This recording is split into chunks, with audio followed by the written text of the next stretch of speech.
Biblical significance of numbers. The number 13. There are at least 13 famines mentioned in the Bible.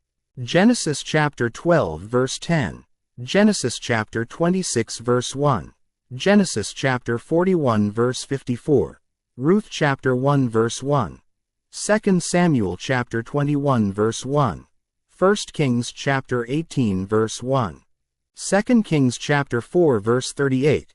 2 Kings chapter 7 verse 4. 2 Kings chapter 25 verse 3. Nehemiah chapter 5 verse 3. Jeremiah chapter 14 verse 1. Luke chapter 15 verse 14, and Acts 11 verse 28. In Mark chapter 7 verses 20 to 23, Jesus said there are 13 things that defile a person: evil thoughts, sexual immorality, theft, murder, adultery, coveting, wickedness, deceit, sensuality, envy, slander, pride, and foolishness. In Exodus chapter 34 verses 6 to 7, there are 13 attributes of God. Compassion before a human sins. Compassion after a human has sinned. Mighty in compassion to give all creatures according to their need. Offering mercy that humans may not be distressed. Being gracious if humans are already in distress. Slow to anger. Plenteous in mercy. Abundant in truth. Keeping mercy unto thousands. Forgiving iniquity. Forgiving transgression. Forgiving sin. And willingness to pardon. The number 14. The number 14 in its meaning partakes of the importance of 7, as it is one of its multiples. It can imply a double measure of spiritual perfection or symbolize deliverance and salvation. In the book of Proverbs, the expression, "the fear of the Lord," occurs 14 times. Chapter 1 verses 7 and 29. Chapter 2 verse 5, Chapter 8 verse 13, Chapter 9 verse 10, Chapter 10 verse 27, Chapter 14 verses 26 and 27, Chapter 15 verses 16 and 33, Chapter 16 verse 6, Chapter 19 verse 23, Chapter 22 verse 4, and Chapter 23 verse 17. The 14th day of the first month is the Passover, when God delivered the firstborn of Israel from death. Some 430 years earlier, on the night of day 14 of the first month, Nisan, God made 2 covenant promises to Abraham.